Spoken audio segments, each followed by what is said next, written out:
Welcome, everybody, to the Notorious OTB, brought to you by the Sports Gambling Podcast Network. And folks, as always, it's all good, baby. It was all a dream. We used to read Blood Horse magazine. I got my Cuban links on. Yes, Cuban B. I'm your host, Chase Sessoms, the Wolf of Oaklawn. I'd rather be trapped than lazy. Don't care what they say, I'ma do what pays me. It happens every year about this time. Weaklings act like they lost their mind. Alphas reclaim the neighborhood. Rob the sheep and all the wolves eat good. Oh! Yes. Welcome to the show. Joining me as always, you might know him as the Michelangelo of the crime, Michael Jordan. He's your favorite capper's favorite capper. Ladies and gentlemen, Barry the Sniper Spears. Hey, don't rub on that. You block that. You understand? That's alpaca. That's $25,000 alpaca. You block that shit. Right. You don't rubble. Put the club soda on there. What's good, Barry? Not much. What's going on, man? Not a whole lot. I mean, we got to get some. Gotta get a horse in the starting gate. Yeah, it's true. But real quick, we got a horn to toot. Wolf of Oaklawn on the Oh, track. that's right. That was my attempt to use my producer tag again, and I think I might have failed miserably with it. But yeah, we had a winner yesterday. I had a winner yesterday. The horse that was 12-1 on the morning line, we got it home. What were the odds? Maybe don't worry about that part. It was a moral victory with that horse. But oh well. What did you think about that? The horse being bet down that far? Yeah, I had a feeling the horse was going to get bet down. I didn't think the horse would go off favored, but geez. Yeah. It's a cheap one, but any excuse I get to use that air horn, I'm gonna go ahead and take that. That's what's up. That's all right. Well, guys, it's Wednesday, and on Wednesdays, Barry and I offer you nothing but our best.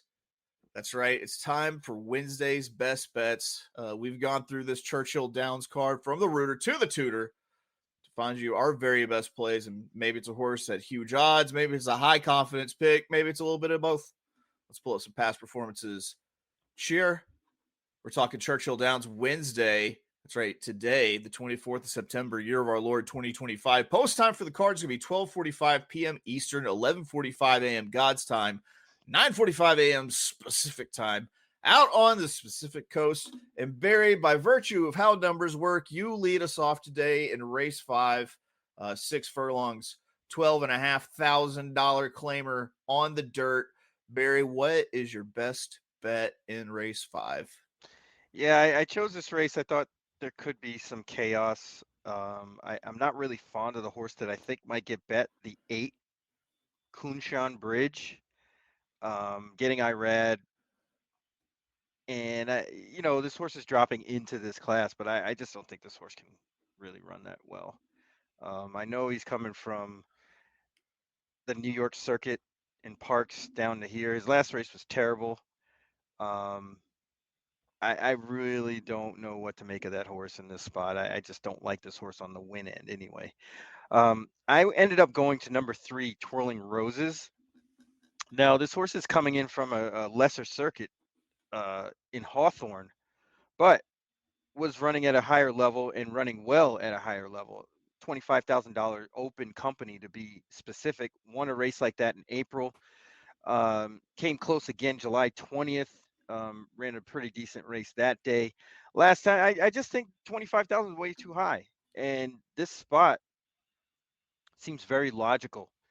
The horse has enough speed to be up close, which I think will be great. Even if this horse gets the lead, that'll be okay. It doesn't seem like they'll be trying to do that. But just being forwardly placed should be enough. I mean, this horse has proven he could pass horses or be on the lead. I like both of those trips. When this horse was claimed, he ran pretty much the best race out of anybody in this race. So I think this horse has a better shot than the odds, or at least the morning line dictates. So we're going to play a $20 win bet on number 3, Twirling Roses, and we're going to do a $1 try key, which I usually don't do a lot of. But if we're getting a price on the 3, I want to make sure we kind of don't leave any money on the table. So we're going to key the 3 on top with the 2 Sutherland, another speed horse who actually won or almost won an open claimer 12,500 last time on September 12th. We're going to use the 8 who I mentioned before, Kunshan Bridge, and we're going to use the 11 Ludwig from the outside. I think this horse might be able to hang around. Should get out and go. But there's really not much in this race. But I think Twirling Roses might have a little bit of an edge on the drop. Nondescript coming from Hawthorne. The elements are there for this horse to be a decent price. So we're gonna take a chip shot at number 3, Twirling Roses, in race number 5. What would you say that you're taking it to the hoop? Yeah, Euro step. Love Duncan, guy. What are you talking about? Hell yeah. Something about okay. So No, my favorite order is at Duncan. What's that? A medium iced caramel latte with extra caramel. Okay. Hence the reason why I have health issues. But that's another podcast altogether.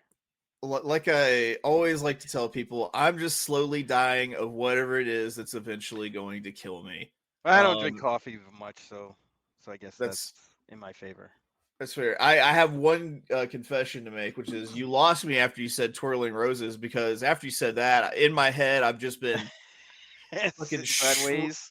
Just shredding the guitar solo from November Rain and the Guns N' Roses song. That's tough. But like in my head, I'm wearing just like a vest, no shirt, top hat, and I'm just crushing that guitar solo. My favorite Guns N' Roses song is Paradise City. Well, I mean, it rocks. It rocks the hardest. It does. I mean, this one, it's true. I was a pretty big Guns N' Roses fan when I was a kid. Surprisingly. Listen, guys, everyone who thinks the show is just too much of the hippity hop doesn't know how. No, I get down with Axl Rose, man. That's my. We're well-rounded individuals. Hey, I went to school with Sully Erna. So how about that? I don't have no idea who that is. Godsmack, lead singer. Oh, okay. Man. All right. Come on. How I know more of that than you do? I know the original bassist from Evanescence. He's pretty cool. His name is Will. There you go. Yeah. Yeah, we've all got a little bit of that on our end. Okay. Here's my play. Comes out of race 7, 8.5 furlongs, $175,000 optional claimer on the dirt. I'm going to be playing a $20 win on the number 8 Notary at 10-1, and I'm going to play a $1 exacta key box. It's going to be 8 with 145. I was waiting for a twinge of excitement to hit me with this card, and nothing really kind of scratched that itch. Nothing really satisfied that twinge. Every race, save for this race that I'm playing, looked fairly chalky. So I'm going to take a shot with probably the only real price that I liked on the card, which is that number 8 Notary, and I'm expecting Notary to sit about 2 lengths off of the early speed, which I projected to come from 3 horses: the 2 Trademark, the 4 Dragoon Guard, and the 6 Best Actor. And I think all 3 of those horses are pace compromised because all 3 should be pushing each other. I don't think any of them come out on top. I like Notary because Notary should be sitting wide with first run on these 3 horses. And if this race was taking place in March of 2024, say that this horse would have been favored. But you really have to look past an ugly running line last out where they only really clocked a 76 buyer. But that was also the first race off of the long layoff that was like a year plus. And it's encouraging that it was a win in that effort, which appears to have just been a little bit of a tune-up at Prairie Meadows, I think, where I think Notary just did enough to win. So I'm playing that, and then I'm doing the $1 exacta key box 8 with the 1, 4, and 5. And I think if Notary hits this exacta, that it still pays well, regardless of if he's first or second. I'm including the 3 horses. I think we're actually good enough to hit the board. One's going to be the early speed I mentioned, of the 4 Dragoon Guard, who probably is going to be your favorite in this race. The number 1 Speed Bias at 31 And the number 5, Bendug at 4-1. Those are the 2 horses I think should be coming out of the same wave of pace as my top pick, Notary. And any 3 of those possible, to win or to just finish second. So I decided to key box here. I'm starting to employ more key boxes. Barry, does that make me a baby back bitch? No, that Okay. means that you are pressing your opinion, which is key. I mean, it's good that you bring that up because you don't really ever want to bet against yourself. You know what I'm saying? Right. It's your horse. You want to push that horse to the front. Now, it wouldn't begrudge you to kind of, if you wanted to, play an exacta, keying the 8 second as a quote unquote place bet. I do that quite a bit, but you're really not betting against yourself there. I mean, well, you are. I'll take that back. You are, because of the fact that you can only hit one of those bets. Yeah. So it's just something that you have to kind of work around when you're bankroll management and when you're playing. But it's definitely a situation that comes up often. Like with my horse, that horse is 15-1, assuming that the horse is going to be around double-digit odds. Yeah. You want to press that opinion more than putting a shorter price horse on top. But I like the way you played this because I think Bendug is going to finish second like he always does. That's fair. That would be nice. It'd be a whole lot He better. lugs in. I think I tweeted about it several times. I was like, oh, watch Bendug lug in the stretch and finish second. That's what he's going to do today. One horse that I did like in that race, actually, that you didn't include was Trademark. Horse kind of dropping in a little bit and likes the track. I think that's really the only, in the distance. And 15-1, maybe sneak in there for underneath, but who knows? And Anna Marie is just a total disappointment to me. Yeah, that's a horse that would just kind of burn money for me, I think. Right. Yeah, Trademark. There we go. With who we have here? Victoria Oliver, a little junior. She's very cold. Up. As training goes, she's very cold, but I think getting Lasix might help this horse in this race, on the drop, getting the Lasix again. We'll see. I will bet a 0% trainer in a heartbeat. I love betting 0% trainer. Well, yeah, because they're always cold on the board and they win eventually. And it's good to be there when they do because they blow up the toe board. Yep. All right, Barry, how do you feel about wrapping up picks? I think we should. Is mandatory. Here you go. Good volume. All right, so race 5, we got a $20 win bet on number 3, Twirling Roses, and a $3 try key, or $1 try key, the 3 on top over the 2, 8, and 11 to the hoop. To the hoop. And remember, stick around until No regular Whitey pay me. That's right. Don't leave. Until Whitey pays. All right, here we go. Wednesday, Churchill Downs, my best bet. Comes into race 7. $20 win on the number 8, Notary, who is 10-1, I believe, on the morning line. And a $1 exacta key box, 8 with 1, 4, and 5. So that puts me in for a total of $26. An economical $26, I might say. That's a large bankroll for how we typically play. I don't know. I'm just making shit up at this point. I try to keep it around $30.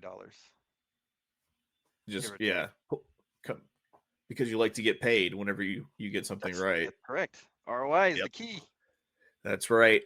All right, that's going to be it for us today. We'll be back tomorrow. We'll be talking the big Backwood card Saturday with the Woodward, all sorts of graded stakes on that card. And that'll be 2 p.m. Eastern, 1 p.m. God's time, 11 a.m. Pacific time on the Pacific Coast. So join us for that. That's going to do it for us, other than me figuring out what we are going to ride out on here. Go outside, nerd. Get out. Go. I ain't got time to be distracted by your